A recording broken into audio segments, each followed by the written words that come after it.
Back again, peace and love to ones and ones.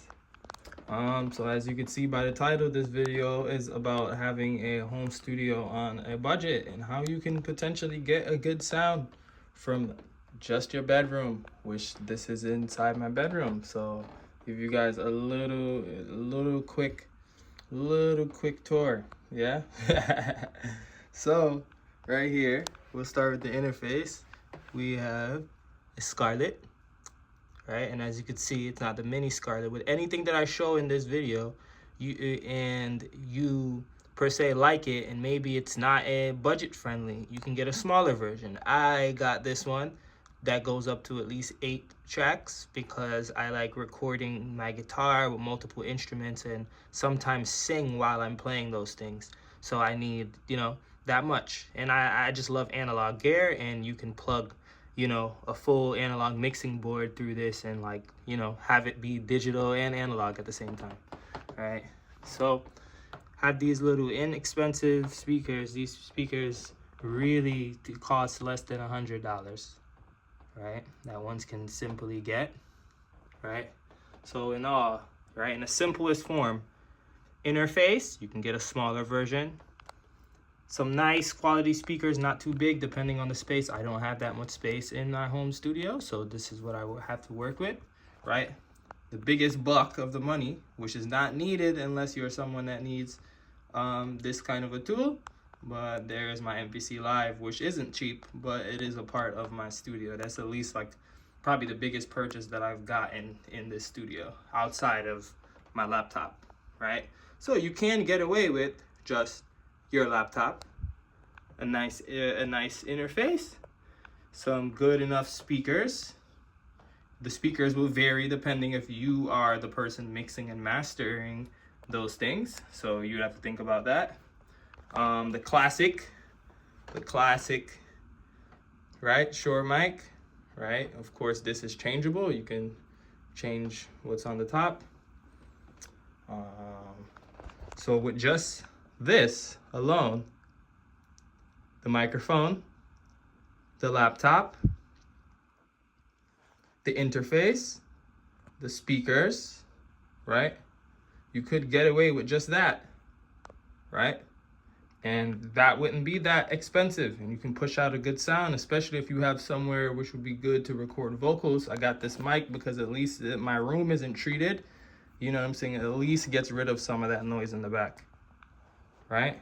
Boom. So now if you want to take it a little bit further and you want to at least get a few things that you might enhance the studio on the budget, right? Then you can get a MPC Live, right? Or any kind of MPC that you like. Specifically, I recommend this one for sure, right? And then external things, right?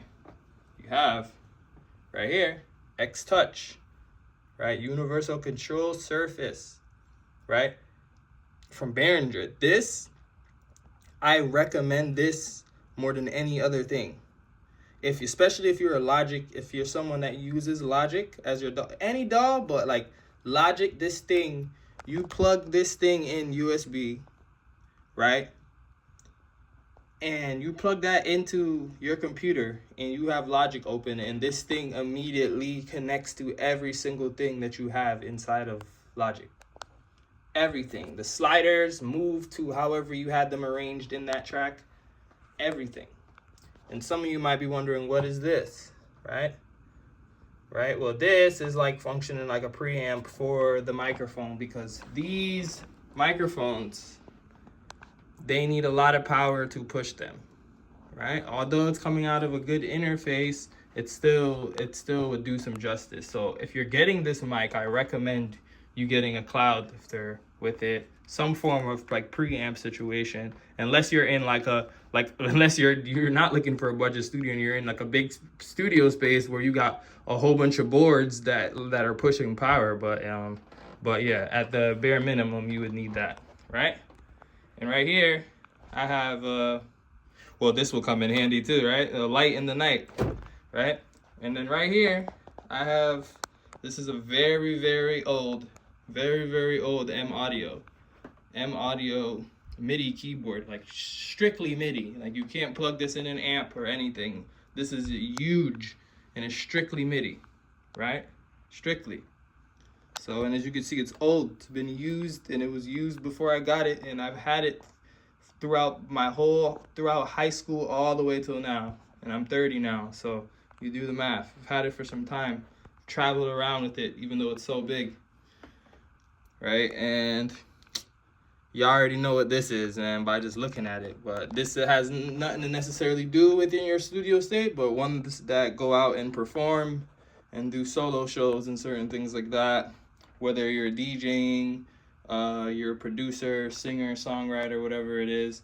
I still happen to do all the above that I just mentioned, but I do DJ once in a while. And as well as if I'm opening up for an act, it's a smart thing to say, hey, I'll DJ and I'll perform some of my originals before the main act comes on. And you know what I'm saying? You do the math, that's good for the money, isn't it?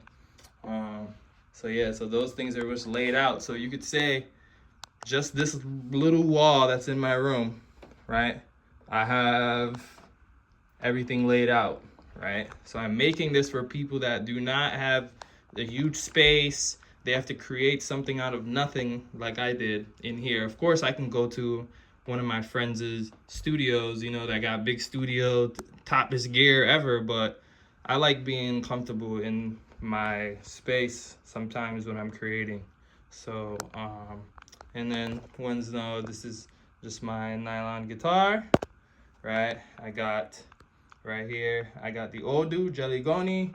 I got drums, I got some other drums underneath there. I have a harp underneath there. I have 3 melodicas underneath there. We're not gonna go under there because that's a whole operation in itself. Let's see what else do I have next to me. Oh, and then here goes my new electric guitar. I had an Epiphone Les Paul edition pretty much throughout my whole like traveling and playing music. And I had that from way back in the day. I bought that one from like a pawn shop. I used it for 10 years, traveled to multiple countries playing music with it. I just recently, in the last few months, got this, right? And it's interesting because this, I'm gonna do a review on it itself, because this guitar is the closest I've seen to the Gibson Les Paul, and arguably everyone would say the Epiphone, but this is Larry Carlton's edition, right? And you can see the shapes and the colors on the fretboard match